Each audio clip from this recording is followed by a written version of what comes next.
Assalamualaikum warahmatullahi wabarakatuh. Halo teman-teman, kembali lagi bersama saya Rina Signar. Kita sudah sampai di bab 2, yaitu router OS dan router port yang masih berada dalam bab Mikrotik MPCNA Preparation. Di sini akan ada beberapa materi yang akan saya bahas.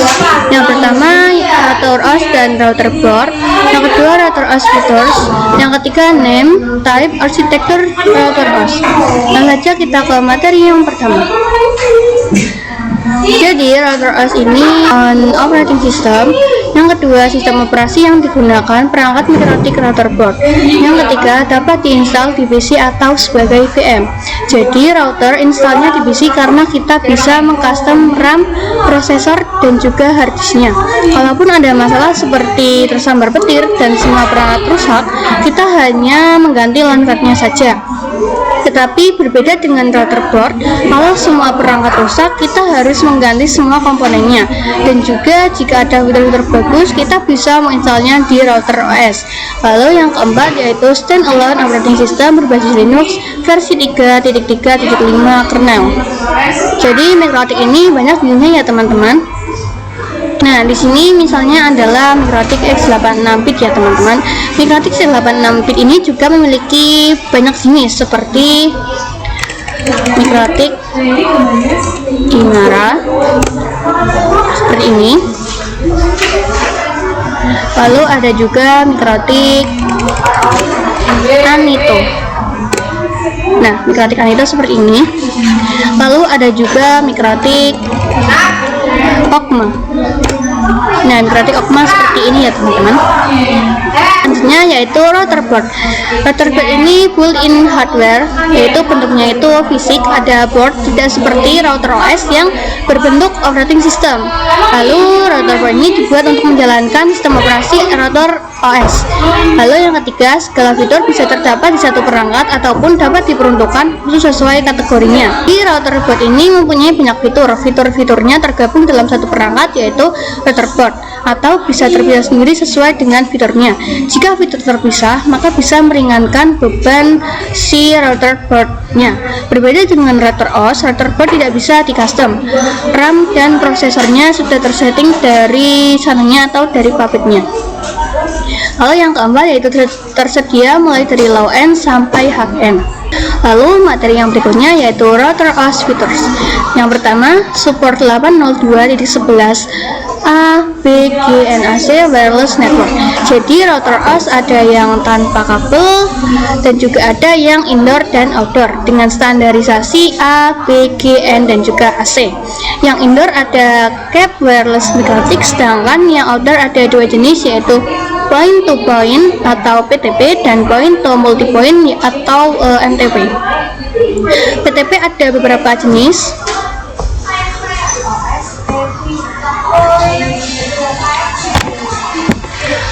Misalnya Mikrotik SX. Nah, seperti ini. Lalu ada juga Mikrotik Dynadish seperti ini. Lalu ada juga yang namanya LHG-AC. Nah, seperti ini. Lalu untuk PDMP atau point to multipoint ada beberapa jenis. Salah satunya yaitu main box seperti ini. Lalu ada juga Omnitic. Nah, seperti ini. Lalu yang kedua routing atau RIP OSPF BGP RIP NG OSPF versi 3. Lalu firewall dan NAT Fully Customized Linux Space, artinya firewall ini untuk mengatasi serangan. Lalu ada QoS atau bandwidth management. QoS yaitu singkatan dari Quality of Service.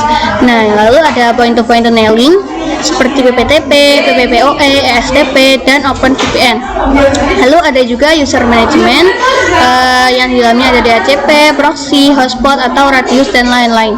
Lalu toolsnya ada bandwidth, test atau torch, mapping, dan MRTG dan lain-lain. Untuk lebih lengkapnya kalian bisa lihat di website http://wikimikrotik.com, wiki manual router OS features ya teman-teman. Lalu Yang berikutnya rotherboard name. Nah, kategorian nama pada perangkat rotherboard mikrotik berdasarkan tiga kategori.